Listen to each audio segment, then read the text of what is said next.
दिल्ली की Rouse Avenue court ने आज आम आदमी पार्टी के नेता और दिल्ली के पूर्व उप मुख्यमंत्री मनीष सिसोदिया को दिल्ली आबकारी नीति मामले में 20 मार्च तक न्यायिक हिरासत में भेज दिया है। सिसोदिया को केंद्रीय जांच ब्यूरो यानी सीबीआई ने 26 फरवरी को गिरफ्तार किया था।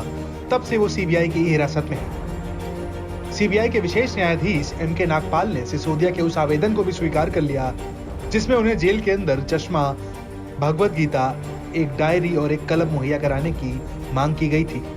सीबीआई के वकील ने आज और ज्यादा हिरासत की मांग नहीं की, लेकिन कहा कि एजेंसी भविष्य में ऐसा कर सकती है।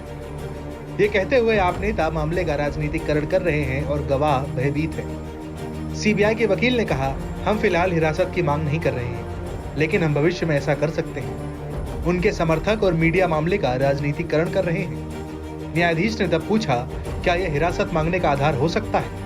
सीबीआई ने कहा, गवाह डरे हुए हैं, मीडिया राजनीतिक रंग दे रहा है। सिसोदिया की ओर से वरिष्ठ अधिवक्ता मोहित माथुर ने कहा, इस तरह के तर्क से स्तब्ध हूं। न्यायाधीश ने यह कहा कि वह मीडिया को मामले की रिपोर्टिंग करने से नहीं रोक सकते और जब तक विरोध आदि शांतिपूर्ण है, अदालत चिंतित नहीं होगी। कोर्ट ने कहा, अगर मीडिया रिपोर्ट कर रहा है तो वे रिपोर्ट कर रहे हैं। वहीं आम आदमी पार्टी पक्ष के वकील सोमनाथ भारती ने बताया कि विपश्यना सेल की उनकी मांग को न्यायालय द्वारा मंजूर कर लिया गया है और भागवत गीता, डायरी, पेन और चश्मे की मांग की गई थी, उसे भी मान लिया गया है।